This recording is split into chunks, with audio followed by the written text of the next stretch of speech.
Sholat. Apa luar biasa itu kesimpulan semua dalam ajaran sholat. Mulai dari takbir, Allahu Akbar, kita besarkan Allah. Artinya apa? Orang yang baik sholatnya tidak akan membesarkan jabatan. Orang yang baik sholatnya tidak akan membesarkan kekayaan. Orang yang baik sholatnya tidak akan membesarkan popularitas. Tapi apa yang dibesarkan? Allahu Akbar. Jadi kalau orang baik sholatnya itu Pak, tidak pernah cemas soal dunia, tidak pernah galau soal dunia. Kenapa? Yang dia besarkan Allah Subhanahu wa Ta'ala.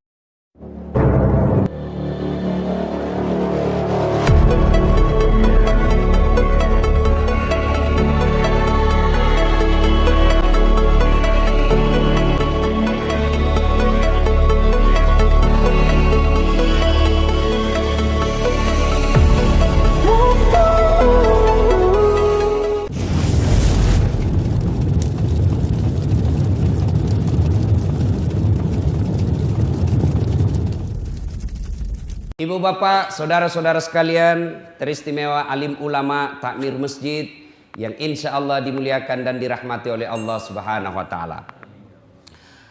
Dalam Al-Quran ada 3 perintah Allah yang sifatnya serangkai. Artinya tidak diterima perintah yang satu apabila perintah rangkaiannya tidak dilaksanakan. Mana itu perintahnya? Yang pertama, atiullah wa atiur rasul.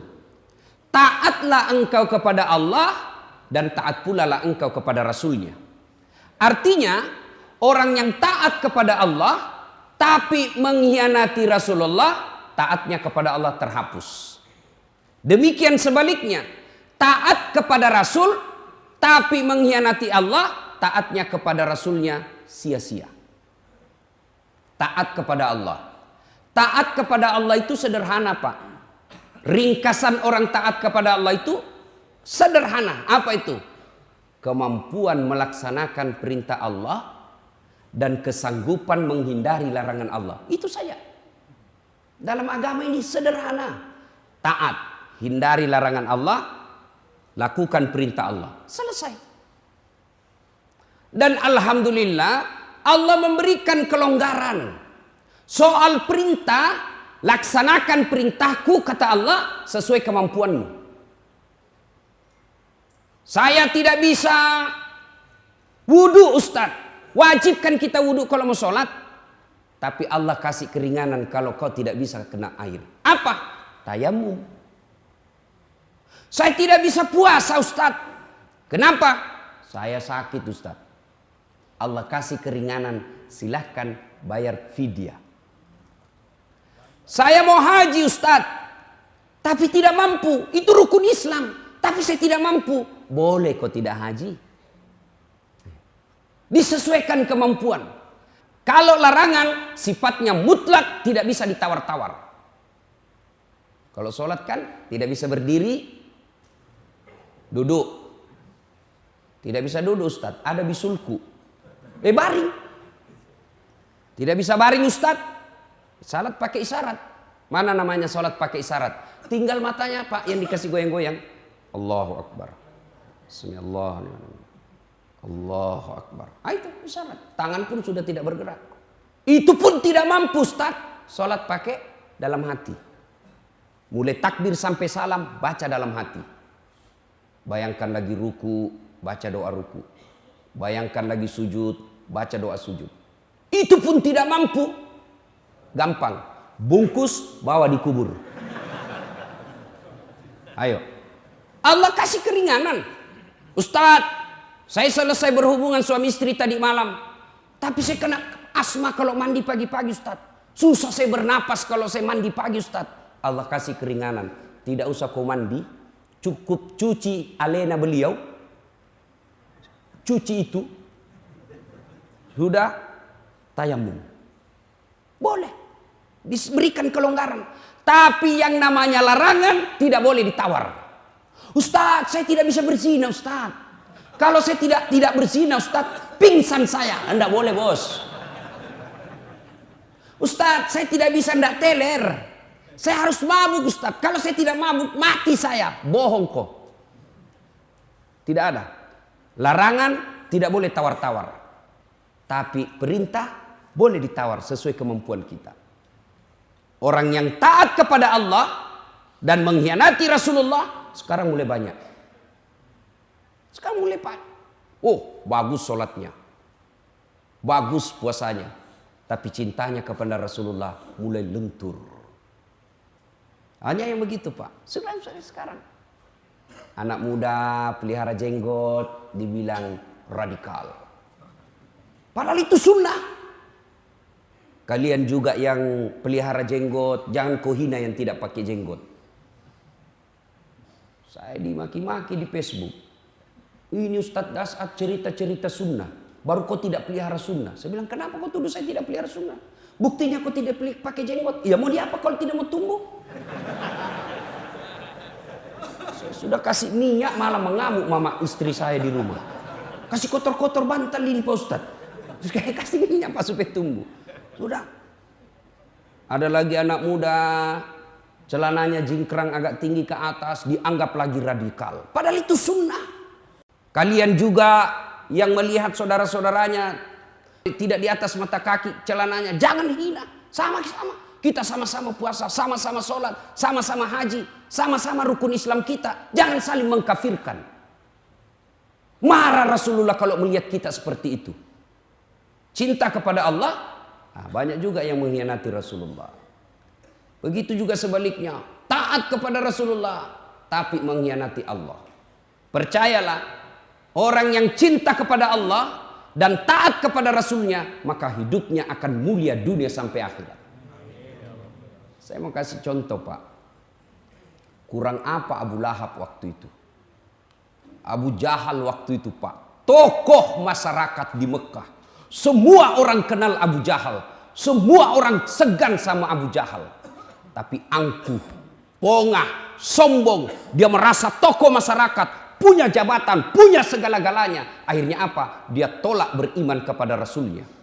Apa dia tidak percaya kepada Nabi? Dia percaya kepada Rasul. Dia lihat mukjizat.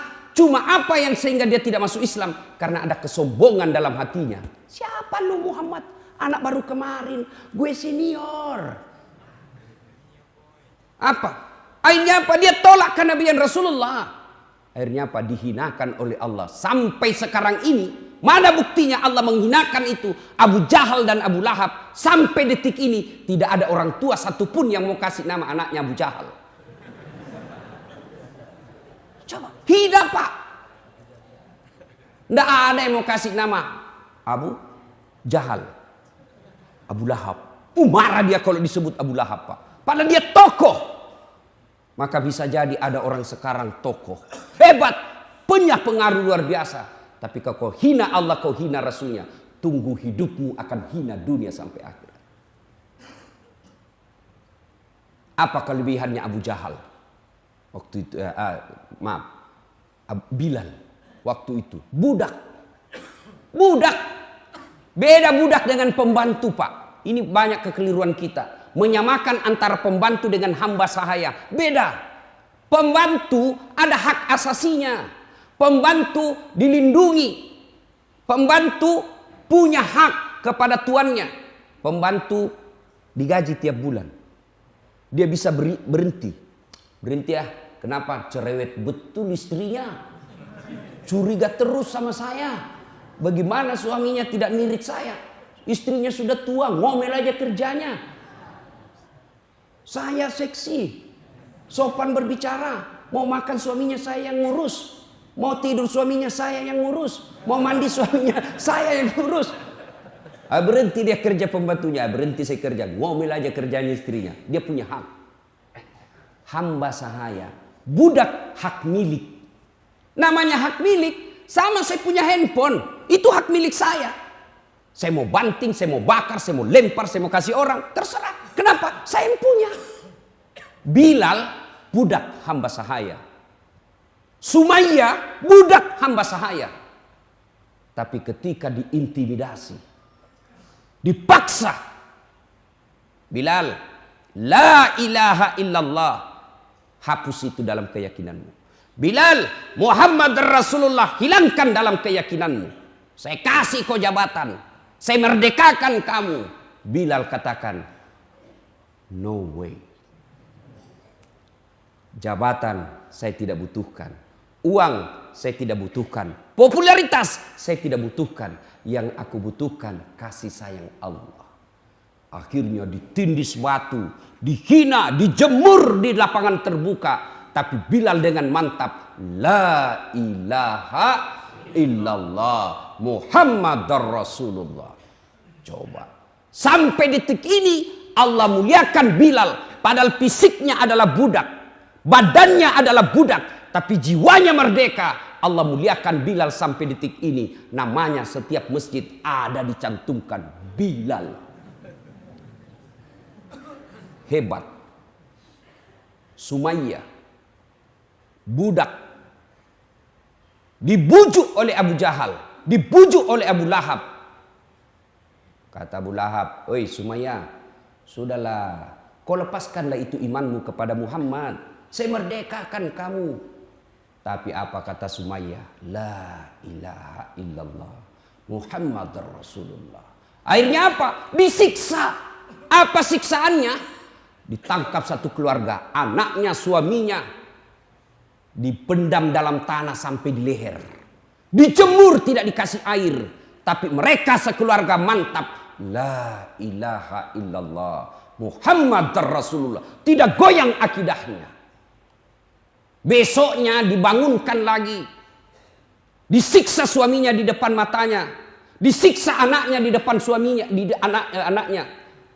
Abu Jahal dia ambil itu pedang, lalu dipanasi sampai merah, ditancapkan di depan matanya anaknya, dikasih itu besi yang panas. Ibu mana yang tega melihat anaknya seperti itu?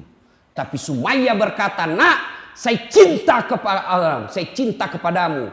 Tidak usah khawatir soal cintaku kepadamu, nak. Tapi cintaku kepadamu tidak boleh mengalahkan cintaku kepada Allah. La ilaha illallah.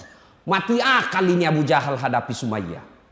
Dijanji jabatan tidak mempan, dikasih duit tidak mempan, dikasih kemerdekaan tidak mempan. Sumayyah tetap mengatakan Muhammad Rasulullah. Akhirnya apa kata Abu Jahal? Sumayyah, saya tahu kenapa kau suka sekali Muhammad. Muhammad kan gagah, keren, cakep. Kau pasti cinta sama Muhammad toh? Kau pasti tergila-gila sama Muhammad. Marah Sumayyah, dia kumpulkan semua liur yang ada di mulutnya, dia ludahi Abu Jahal. Puh! Mukamu tidak lebih mulia daripada kotoran unta. Masya Allah. Jengkel Abu Jahal, tokoh masyarakat yang dimuliakan waktu itu, dihina oleh budaknya. Lalu dia ambil itu tombak, dia tancapkan di perutnya Sumayyah. Wafat dengan kalimat la ilaha illallah Muhammad Rasulullah. Esoknya suaminya menyusul. Tapi Allah janjikan orang seperti ini, kau mulia dunia sampai akhirat. Orang yang cinta kepada Allah dan Rasulnya, hidupnya tidak akan sengsara, hidupnya tidak akan hina. Kok ada itu Ustaz? Cinta kepada Allah, cinta kepada Rasul, kok masih hina? Bisa jadi cintanya kepada jabatan lebih mulia daripada cintanya kepada Allah dan Rasulnya. Ini yang pertama. Yang kedua, perintah serangka yang kedua. Aqimis salat wa atus zakat. Dirikan solat, tunaikan zakat. Saya yakin ini bapak-bapak semua rajin solat. Saya yakin. Tapi entahlah 20 tahun yang lalu. Kan banyak orang Pak nanti pensiun baru rajin ke masjid. Iya Pak. Nanti pensiun baru mau teriak-teriak Allahu Akbar. Mana kamu dulu? Setelah muka sakaratil maut baru Pak. Tapi masih bagus lah. Masih ada usia-usia. Masih mau menghadap kepada Allah. Masih lebih baik. Dirikan sholat. Orang-orang yang menang. Menurut surah Al-Baqarah. Ayat-ayat pertama. Ada beberapa kriteria mereka. Siapa yang hafal surah Al-Baqarah ayat 1 sampai 5? Ayo angkat tangan. Saya kasih hadiah. Ayo. Anak muda. Saya kalau di Makassar semua anak muda langsung angkat semua tangan. Sini kok sedikit. Ayo sini deh. Sini. Ayo. Ya. Ini. Saya kasih kau hadiah kalau kau bisa jawab ini pertanyaan saya. Ya. Ya. Siapa namamu, Dek? Siapa? Fatih. Oh, Masya Allah. Berdiri. Ini nama manusia mulia juga, Pak. Yang menaklukkan Konstantinie pada zaman itu yang kita kenal dengan Istanbul sekarang. Usia dia taklukkan itu Konstantinie, Istanbul, itu usianya 21 tahun. Dia taklukkan kerajaan Roma waktu itu yang sangat gagah perkasa. Anak muda 21 tahun. Nih Al-Fatih namanya. Mudah-mudahan kau seperti itu, Dek. Karena nama itu doa. Jangan lagi ada berkata apa arti semua nama. Dongo. Bayangkan kalau tidak ada namamu semua, bagaimana kau kampanye? Pilih saya. Siapa? Saya Anu. Siapa? Anu. Dari nama saya bisa tahu agamanya orang. Coba sebut namanya, Pak. Abdul Latif, 90% Muslim. Bertus Maksus, non Muslim. Dari nama juga saya bisa tahu sukunya orang. Coba. Nama Ambok Dalle, Anda mungkin Jawa. Pasti Bugis. Margono, biasanya Jawa. Ayo kan? Ayo, Dek, ya. Fatih, coba. Sebelum jawab, ada passwordnya supaya dapat hadiah lebih banyak. Siapa namanya neneknya Ustadz Dasat Latif? Ayo, jawab. Ini rumus. Jadi pemuda Islam ditanya jawab, soal salah atau tidak urusan belakang. Jangan diam. Siapa namanya kakeknya Ustadz Dasat Latif? Abdurrahman. Orang tak belum tentu dia tahu. Sembarang aja kau jawab. Ini juga belum tentu dia tahu. Ayo, jawab yang tadi surah ayat pertama dari Al-Baqarah 1 sampai 5. Ya, 5 ayat pertama.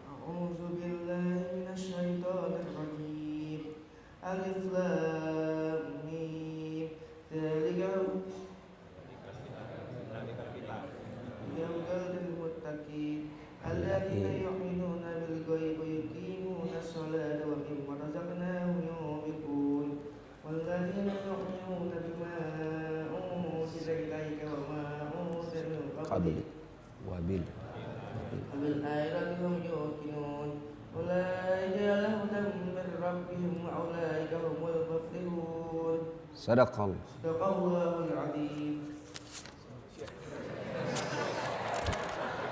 Dia 100 juta. Masya Allah. Beda itu uang Ustadz dengan uang Kapolres. Beda rasanya, bos. Ya. Alhamdulillah. Ibu bapak, saudara-saudara sekalian. Ayat tadi menginformasikan orang-orang yang menang itu, orang-orang yang bertakwa itu, itulah orang pemenang. Kan kita orang kalau puasa, apa tujuan orang puasa? Bertakwa. Dan salah satu orang bertakwa itu menurut Quran tadi, ciri-cirinya orang meraih kemenangan, mereka mendirikan sholat. Kok bisa menang orang-orang yang mendirikan sholat dengan baik? Di dunia kau lepas dari hinaan maupun pidana. Di akhirat lebih-lebih. Kok bisa? Kan agama mengajarkan dalam Quran, inna sholata tanha anil fahsya wal munkar. Sesungguhnya orang yang sholat itu menghindari dia perbuatan dari keji dan mungkar. Jadi di dunia orang yang baik sholatnya, insya Allah terhindar dari perbuatan pidana. Ayo lihat ajaran-ajaran sholat. Apa luar biasa itu kesimpulan semua dalam ajaran sholat. Mulai dari takbir, Allahu Akbar. Kita besarkan Allah. Artinya apa? Orang yang baik sholatnya tidak akan membesarkan jabatan. Orang yang baik sholatnya tidak akan membesarkan kekayaan. Orang yang baik sholatnya tidak akan membesarkan popularitas. Tapi apa yang dibesarkan? Allahu Akbar. Jadi kalau orang baik sholatnya itu, Pak, tidak pernah cemas soal dunia. Tidak pernah galau soal dunia. Kenapa? Yang dia besarkan Allah Subhanahu wa Ta'ala. Tiba-tiba dimutasi. Dia tidak pernah cemas. Itu. Coba lihat lagi ajaran sholat. Mana sah sholatnya orang yang tidak wudhu? Syarat sahnya sholat, satu diantaranya bersih dari najis dan hadas. Artinya orang yang mengamalkan sholat dalam kehidupan sehari-hari, hidupnya akan bersih. Maka saya heran kalau ada orang rajin sholat tapi hidupnya jorok. Saya heran kalau ada orang sholat tapi hidupnya tidak bersih. maka orang yang baik sholatnya, insya Allah hidupnya bersih. Coba, saya tanya lagi adik-adik, sah tidak orang sholat kalau tidak tutup aurat? Sah tidak sholatnya orang tidak tutup auratnya? Tidak mungkin. Artinya apa? Orang yang baik sholatnya, auratnya dia tutup. Apa itu aurat? Rasa malu. Malu kita Pak kalau kelihatan auratnya. Artinya apa? Orang yang baik sholatnya idealnya, dia punya rasa malu. Malu dong. Kalau sudah haji, tidak pernah datang nongol berjamaah di masjid. Malu dong. Kalau kita sudah ngaku diri umat Islam, tapi anak gadis kita dibonceng bukan muhrimnya. Malu dong kalau anak kita sarjana tidak pernah nongol sholat jamaah di masjid. Itu punya rasa malu. Malu dong kalau pelat merah dipakai kendaraan siang-siang hari Ahad. Malu dong. Malu dong minta duit di pinggir jalan meras anak SMP. Itu orang yang baik sholatnya mestinya punya rasa malu. Coba kita pelajari itu syarat sahnya sholat. Ada lagi syarat sahnya sholat, menghadap kiblat. Berarti orang yang baik sholatnya, apa hikmahnya menghadap kiblat? Fokus. Bekerja dia fokus. Tidak kesana kemari dia pikir sembarang. Orang yang baik sholatnya, mestinya bekerjanya fokus. Ini fokus ini orang modern bilang profesional. Orang yang baik sholatnya mestinya menghadap kiblat juga salah satu hikmahnya. Kalian ukhuwamu, tinggikan persaudaraan. Ini di masjid coba lihat persaudaraan Pak. Orang yang rajin sholatnya insya Allah persatuannya kuat. Mulai saja dari takbir kita diajarkan. Mulai dari bacaan sholat kan sama semua. Orang Sunda, orang Bugis, orang Padang. Semua sama bacaannya Pak. Tidak mentang-mentang kita ini Bhinneka Tunggal Ika. Sholat pakai bahasa masing-masing. Bayangkan bagaimana kacaunya sholat subuh di Tebet ini kalau sholat pakai bahasa masing-masing. Yang jadi imam keturunan Arab. Dia takbir pakai bahasa Arab. Allahu Akbar. Makmum datang Pak Ian Harlan. Orang Sunda. Dia pakai bahasa Sundanya. Takbir pula. Saya tidak tahu apa bahasa Sundanya takbir. Hah? Nah, kalau orang Padang dia takbir pakai bahasa Padang. Allah nan gadang. Oh datang orang Bugis kampung saya. Dia takbir pakai bahasa Bugis. Pungallahu ta'ala malopo. Datang orang Kutai takbir juga dengan pakai bahasanya. Allah pore benih. Terakhir anak gaul dari Jakarta. Allah gede banget gitu loh. Nah, coba itu. Makanya semestinya orang yang baik sholatnya itu ukhuwah persaudaraan Islamnya kuat. Dia tidak perhatikan apa manhajnya dalam dakwah. Dia tidak perhatikan apa ormasnya. Yang penting la ilaha illallah Muhammad Rasulullah. Kau saudara saya. Itu orang yang baik sholatnya. Alhamdulillah Pak. Saya lihat bapak-bapak ini rumah rajin sholat. Kalau bapak tidak ada sholat, tidak ada guna semua itu. Bahkan Imam Syafi'i pernah mengatakan, kalau ada orang tidak sholat, dia meninggal, jangan kau sholati. Ada orang takut betul sama manusia, tapi tidak takut kepada Allah. Saya tanya ini, ibu-ibu, siapa yang punya dunia? Siapa? Allah. Kita cari nafkah dari pagi sampai malam, itu untuk dunia. Ya kan? Bapak kerja itu kan untuk supaya Ustaz supaya bisa beli kendaraan, supaya punya beli rumah, kendaraan, TV, handphone itu dunia. Siapa yang punya dunia? Allah. Artinya apa? Mustahil dunia dalam genggaman kalau yang punya dunia Bapak jauhi. Mustahil. Misal, saya mau pergi Kalimantan Timur. Balikpapan. Nah, Balikpapan ada sahabat saya, wakil wali kota di sana. Pak Rahmat Masud. Pak Rahmat, saya ada di Balikpapan. Kenapa Ustaz? Saya mau pergi ceramah ini keliling-keliling cari keluarga. Tapi tidak ada saya punya mobil. Tenang Ustaz, mobil tidak ada masalah. Tunggu, saya lagi di Jakarta Ustaz. Tapi tenang, saya telepon ajudan. Ajudan, siapa? Itu ada Ustadz Dasat di bandara. Siap perintah. Kau bawakan mobil Jangan lupa isi bensin full, bawa juga pembeli pulsa. Datang ajudan, siap Ustadz, perintah. Ini ada kunci mobil, silakan Pak Ustadz pakai selama di Balikpapan, lengkap dengan pembeli pulsa. Selesai masalah saya soal mobil, kenapa? Saya akrab sama yang punya mobil. Sebaliknya, ada anak dari Tebet, tidak pernah ketemu Pak Rahmat, tidak kenalan, tidak pernah dilihat mukanya. Dia telepon, "Tabe Pak Wawali, saya ada di Balikpapan, tolong pinjam mobilnya." Siapa ditelepon Pak Rahmat? Siapa? Kapolres. Tukang tipu itu, tukang tipu. Tangkap, tidak pernah ketemu kok tiba-tiba. Begitu juga, tidak pernah sholat. Sholatnya hanya hari Jumat. Paling telat datang, paling cepat pulang. Selama khutbah dia tidur.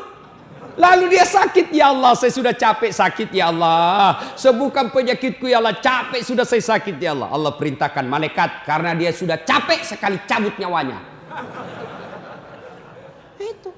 Jadi dunia ini kecil bos, kecil buat Allah. Allah cuma minta dekati saya. Dan dekatinya Allah, cukup engkau sempurnakan sholatmu. Bapak mau ketemu gubernur, mau ketemu presiden, tidak gampang.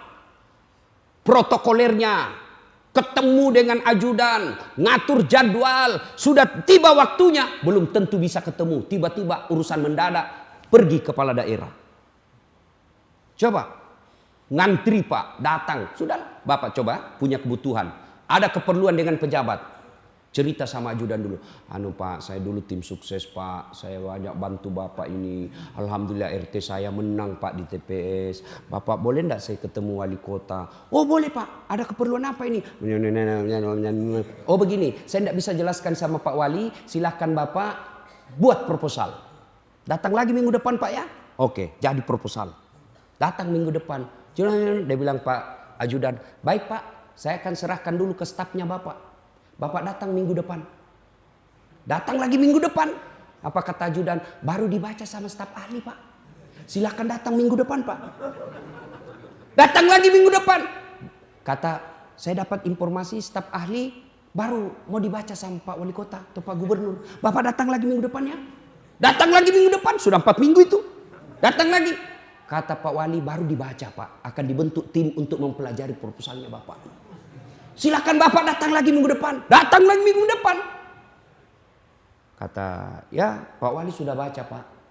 Insya Allah beliau mau ketemu sama Bapak. Tapi mungkin 3 minggu yang akan datang. Sudah tambah banyak waktu habis. Datang 3 minggu yang akan datang. Janjian jam 8, jam 3 sore baru bisa ditemui. Kenapa? Ngantri penemu Pak. Begitu tiba jamnya kita ketemu basa-basi sedikit. Pak Wali akhirnya berkata, oh ini saya sudah baca Pak proposalnya. Mohon maaf Pak. Tidak ada alokasi dana untuk ini Pak. Kalau saya bantu Bapak saya ditangkap KPK. Hancur habis waktu 2 bulan. Sia-sia tidak ada guna. Susahnya ketemu dengan pejabat. Allah. Bapak mau ketemu tengah malam pun boleh. Bangun sholat tahajud. Baru bangun tidak bisa tidur malah Ustadz. Allah panggil kita dalam subuh. Yuk lapor masalahmu dalam sujud subuh. Tengah hari habis kita dagang. Tak laku-laku dagang. Lapor kalian di tengah hari. Allah nunggu kau sholat duhur. Sore pun masih sepi dagangan. Ayo lapor dalam sholat asarmu. Selesai kita dagang. Pulang ke rumah maghrib. Lapor. Mau tidur pun silahkan lapor sebelum dalam isya. 24 jam Allah boleh ditemui. Itulah sholat 5 waktu. Jadi kalau adik-adik sekalian mau sukses, tidak usah cari muka sama manusia. Capek cari muka sama manusia. Siapa? Siap. Biar salah siap juga. Capek sama manusia Pak. Tapi ketemu dengan Allah, nikmat. Pun kalau ada yang kau minta, belum dikabulkan Allah. Ada beberapa hal. Satu diantaranya bisa jadi sholatmu main-main. Allahu Akbar. Tidak ikhlas Pak. Takbirnya aja saya kayak orang tidak makan. Allah. Alik ya. Iya. Rakaat kedua dia cari duitnya. Tadi 100.000. Beli pulsa 50.000. Bensin 20.000. Mana yang 30 ya? Allahu Akbar. Belum dia dapat. Sami Allah. Belum dia dapat pula. Di rakaat ketiga baru dia ingat. Oh, di bawah sadel. Lepas itu belum juga dia baca lagi semua bacaan yang ada di rumahnya. Kalender dia baca. Persatuan Guru Republik Indonesia. Sambil sholat itu. Nah, itu koreksi. Sudah bagus sholat saya, Ustaz. Selesai sunnah. Kok yang dikasih tidak dikabulkan Allah? Percayalah apa yang Bapak minta tidak baik buat Bapak. Ya Allah, berikan saya, mudah-mudahan saya bisa terpilih anggota DPR. Tidak terpilih. Yakin bukan di situ yang terbaik. Allah memberikan bukan yang kita mau, tapi apa yang kita butuhkan. Tamat SMA, Pak. 3 kali saya daftar fakultas kedokteran. Saya ikut bimbingan tes. Saya sholat tahajud 40 malam berturut-turut. Saya nasar puasa. Ibu bapak saya doakan. Di sekolah saya termasuk orang juara. Begitu keluar pengumuman tidak ada nama saya. Saya protes kepada Allah. Ya Allah, kenapa kau tidak kasih lulus saya jadi dokter? Kau tidak rugi jadi Tuhan kalau saya jadi dokter? Teman saya lulus, padahal tidak pernah dia kalah nilai saya. Saya rasanya tidak adil ini Tuhan. Saya cuma mau jadi dokter. Supaya saya bisa pakai ilmu saya untuk dakwah ngajak orang untuk jadi orang baik ketika kita sambil ngobatin, kita nasihati. Ternyata tidak lulus. Saya tahu hikmahnya Pak. Saya karena lulus di Sospol, sosial politik, ilmu komunikasi. Saya pulang kuliah waktu itu terjadi tabrakan di jalan Perintis Kemerdekaan Makassar.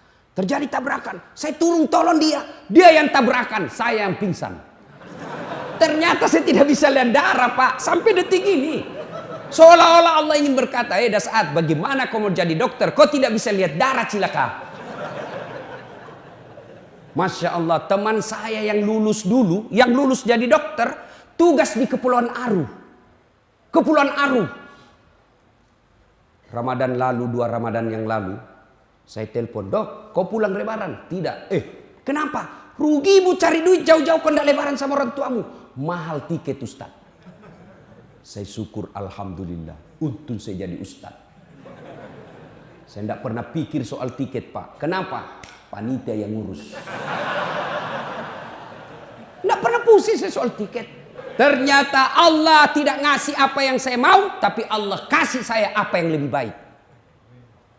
Sekarang saya tidak jadi dokter fisik. Tapi saya dokter psikis orang-orang yang mulai sakit jiwa. Stres. Suamiku selingkuh Ustaz. Gimana caranya? Sabar. Sakit hati Ustaz. Ya memang sakit hati. Nah, coba orang macam-macam keluhan orang Pak. 2 hari yang lalu na'udzubillah min zalik. Anak remaja Pak curhat, anak SMA. Apa curhatnya? Dia perkosa binatangnya Pak. Apa binatang peliharaanmu? Kambing. Saya bilang hati-hati jangan kau ulang-ulang. Nanti melahirkan mirip mukamu itu. Saya bilang kenapa bisa kau bersetubuh dengan binatang? Ternyata terlalu nonton film-film cabul di HP-nya. Nah ibu bapak saudara-saudara sekalian. Kesimpulan lagi yang kedua tadi ya. Pelihara sholat. Sholatmu perbaiki. Insya Allah kalau sholat kecil ini dunia. Kecil dunia. Apa susahnya Allah kasih kita mobil? Apa susahnya Allah kasih kita? Yang tidak ada jalannya saja boleh. Apalagi yang ada jalannya. Yang berikutnya perintah serangkai. Aqimis salat wa atus zakat. Dirikan sholat, tunaikan zakat. Nah ini yang keperkaitan yang sekarang. Yaitu Ustadz Afwan mohon izin menjalankan kantong infak. Nah ini penting bos. Biar rajin sholat Senin Kamis tapi pelit. Ayo kita tes bos. Keluarkan Pak. Jangan lagi pikir ini untuk Ustadz ya. Bukan untuk Ustadz ini. Saya sebenarnya tidak senang kalau lagi ceramah diedarkan celengan. Rasa-rasanya ini celengan untuk Ustadz.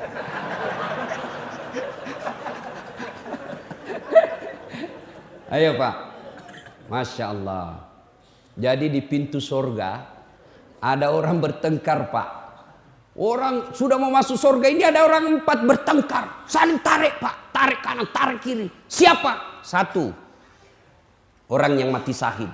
2. haji yang mabrur. 3, ulama.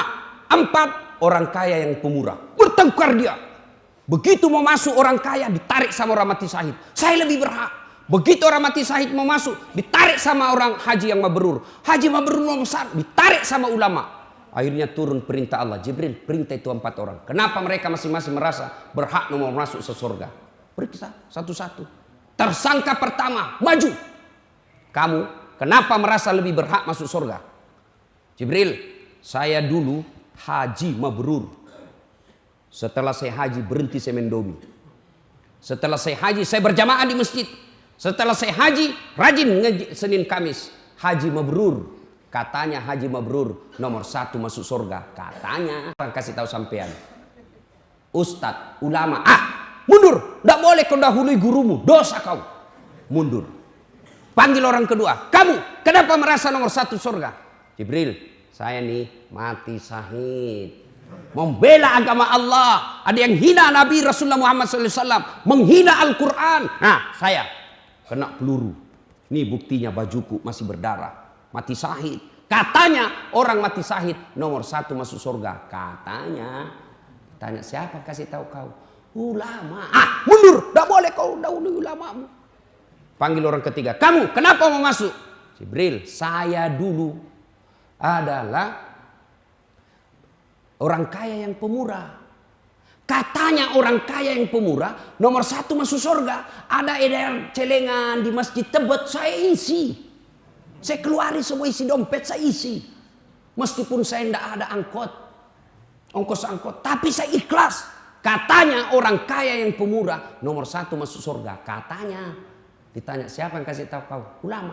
Mundur. Sama semua kau. Mundur. Tarik yang keempat. Kamu kenapa merasa nomor 1 masuk surga? Jibril, saya yang tadi yang diceritain orang 3. Oh kamu lama. Saya Dasat Latif. Oh silakan. Begitu mau masuk, tinggal beberapa langkah istighfar ini. Astagfirullah, kata orang 3. Apalagi sudah masuk istighfar. Jibril, betul saya dakwai mereka. Betul saya nasihati mereka. Betul saya beritahu mereka. Tapi saya bisa jadi ustadz karena jasa-jasanya ini orang kaya. Saya jadi ustadz karena ada orang kaya kasih saya duit beli buku. Saya jadi ustadz karena ada orang kaya bangun masjid tanpa saya dakwah. Saya jadi ustadz karena ada orang kaya bangun sekolah tanpa saya menuntut ilmu. Saya jadi ustadz seperti ini karena jasa-jasanya ini orang kaya. Saya malu dahului dia. Akhirnya disepakati. Jibril sampaikan kepada Allah. Saya sudah terima penghargaannya. Tapi saya malu mendahului orang kaya. Akhirnya orang kaya dulu yang masuk ke dalam surga. Orang kaya bagaimana? Orang kaya yang pemurah. Nomor 1 masuk surga. Tapi orang kaya yang pelit. Dia bilang di kampungku seke. Kikiri galak paku jambatan. Kau juga nomor 1 tapi masuk neraka. Nah, silakan edarkan celengan bos. Isi itu. Silakan bapak mau masuk nomor 1 dalam surga atau neraka. Dan ketika bapak sudah mulai tarik dompet. Itu setan perang pak. Jangan. Hati-hati. Sedikit aja. Bapak tarik keluar. Dia goda lagi setan. Cari yang kecil aja. Yang kecil-kecil. Itu setan itu pak. Ingat. Ketika orang mau berbuat baik. Maka setan berusaha menggagalkannya. Belajar dari kisahnya Ibrahim. Yang kemarin kita Idul Adha. Itu kan Ibrahim mau potong anaknya. Digoda sama iblis. Ibrahim. Sadar lu bro. Sadar bro. Masa anakmu kau mau potong? Kata Ibrahim. Jangan banyak bicara situ. Ditembak. Lempar kepalanya sampai Sunda Kelapa balik lagi. Gagal goda anaknya. Ibrahim. Dia goda lagi istrinya. Hajar. Kau tahu enggak mau dibawa kemana anakmu? Katanya mau rekreasi. Bego lu Jar. Maksudnya apa? Mau dipotong itu anakmu.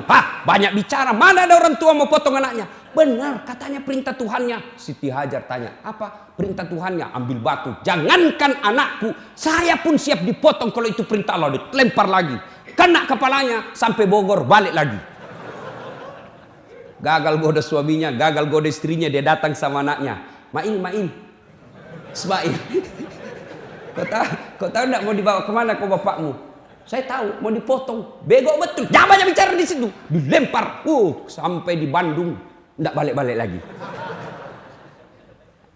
Kenapa mesti melempar 3 kali? Itulah lempar jumroh yang kita amalkan ketika haji. Ya, itulah melempar 3 jumroh. Aqabah. Ula Aqabah. Lempar setan besar, setan tengah, setan kecil. Dan satu kali melempar, tempatnya 1 kali 7. Tembak kena 7.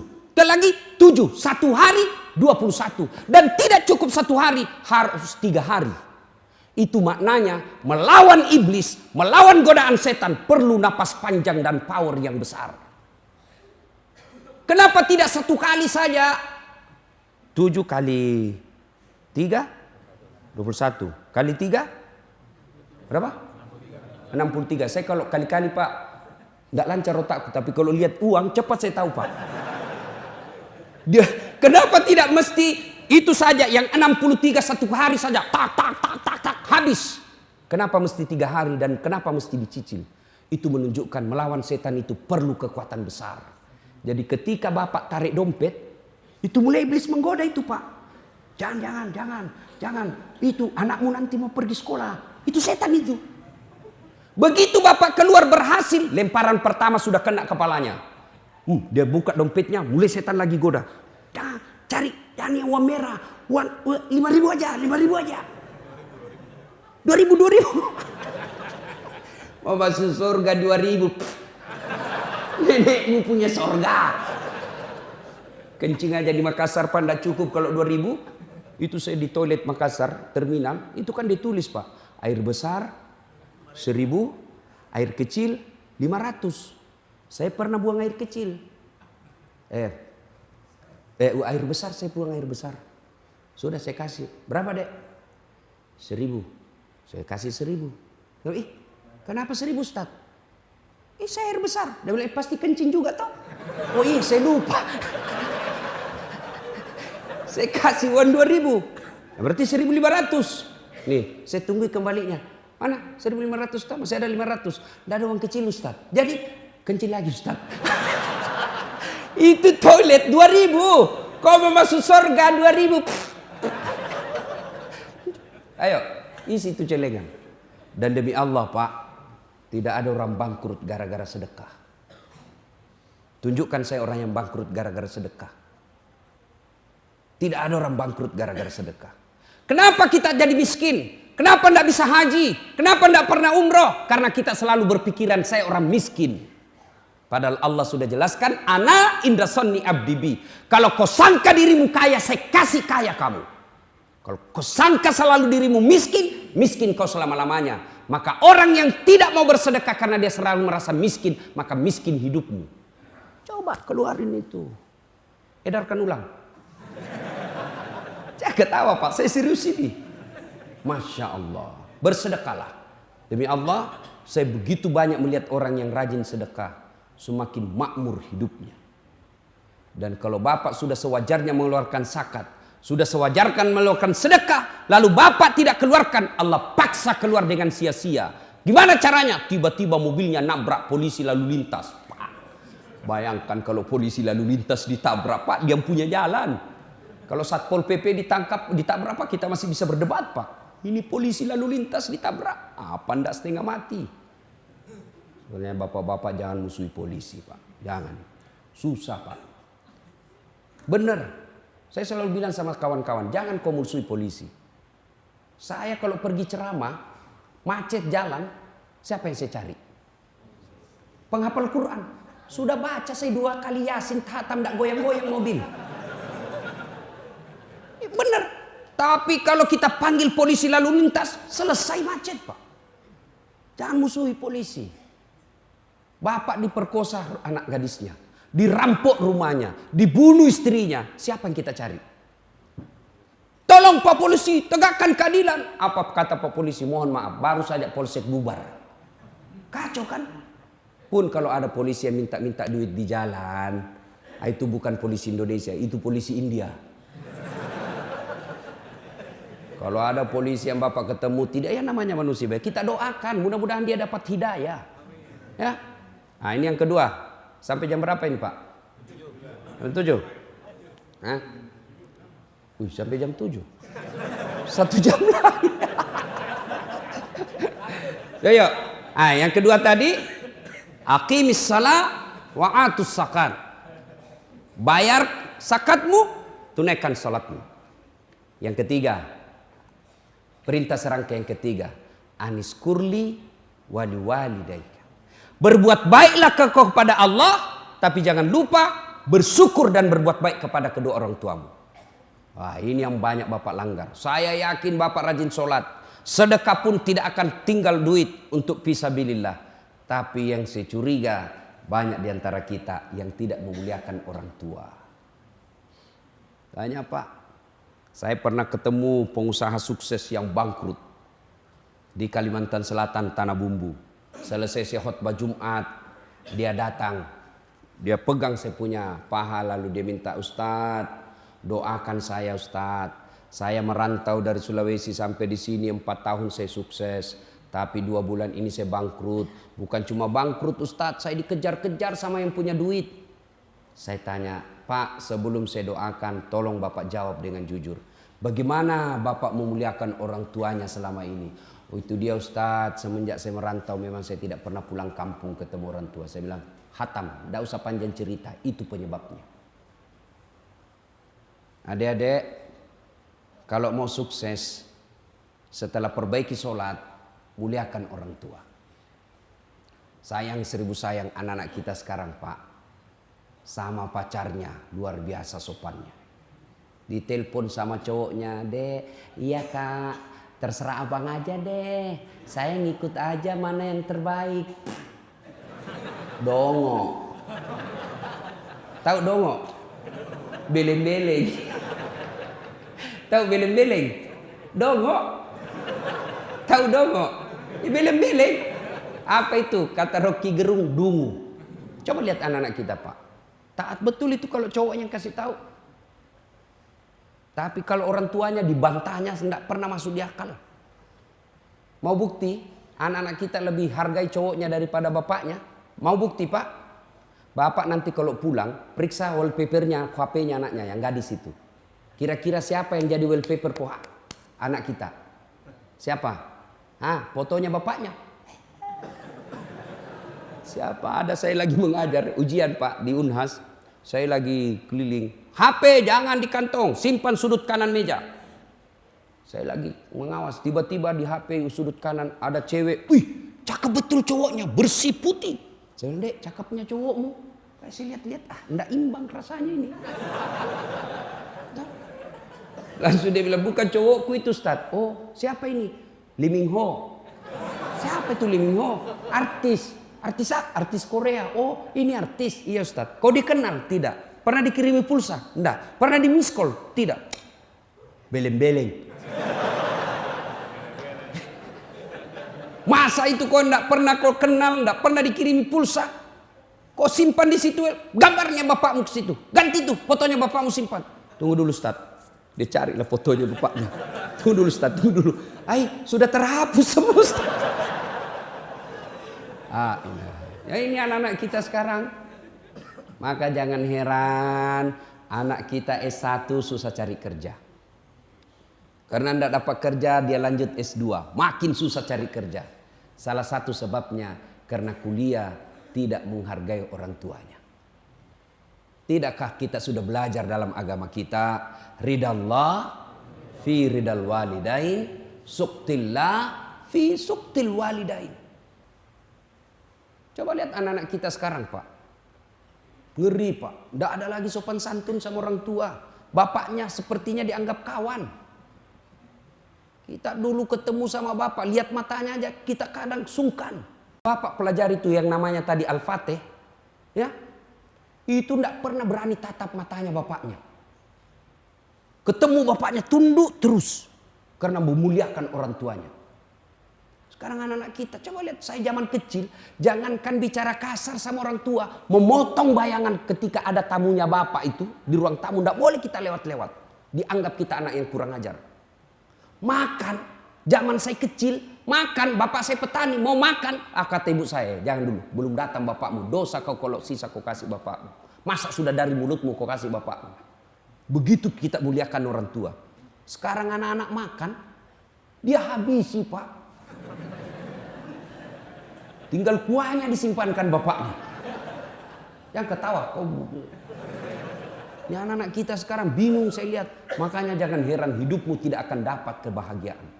Coba lihat orang-orang yang sukses. Salah satu biasa resep hidupnya, mereka memuliakan orang tuanya. Itu model kita. Lain lagi Pak yang sudah berkeluarga. Modelnya apa? Lebih sayang sama istrinya daripada orang tuanya. Masih baik kalau ini lebih takut. Bu, ini ada duit lebih, kirim ke bapak ya, 2 juta lah. Lama kita tidak pulang kampung. Ini 2 juta untuk orang tua kita di kampung. Dengar istrinya, langsung istrinya bangkit. Apa? Bapakmu? Itu anakmu. Langsung dia bilang suaminya, ya terserah deh, tidak jadi. Ada di sini takut sama istrinya? Ada laki-laki di sini takut sama istri? Berhenti jadi laki-laki Pak. Apa mau takut sama istri? Nah semua gaji kita diambil. Coba lihat itu istri. Semua gaji kita diambil. Bajunya kita yang belikan. Lipstiknya pun kita yang belikan. Sampai duit itinya pun kita yang belikan. Masa mau takut sama istri? Jadi Ustadz tidak takut sama istri. Ngapain saya mau takut sama istri? Cuma istriku lebih berani dari saya.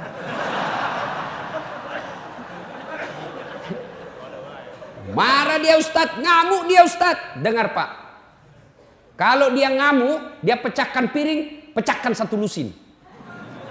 Kenapa? Piring boleh dibeli, harga diri sebagai suami tidak boleh diinjak-injak istri. Takbir. Saya serius Pak. Pak, jangan pernah menunda berbuat baik sama orang tua karena takut sama istri. Saya bilang sama istri saya, boleh kau marah sama saya, boleh kau maki-maki saya, boleh kau lempar kepalaku, yang penting tidak dikena. Satu yang tidak boleh, jangan pernah saya dengar di telinga saya kau hina orang tuaku. Begitu kau hina orang tuaku, tidak ada maaf. Belum tentu kita jodoh sampai saya masuk kubur. Tapi orang tua demi Allah, seluruh darah daging yang ada di dalam tubuhku itu dari orang tua saya. Gitu dong jadi laki-laki Pak. Jangan ketawa, saya serius ini. Ini juga ibu-ibu, jangan suka ngomel.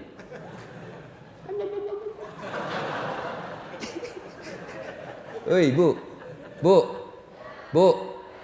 ini suami tergantung ibu. Demi Allah. Kalau ibu baik sama mertua, suami tidak akan tergoda perempuan lain. Jangan protes.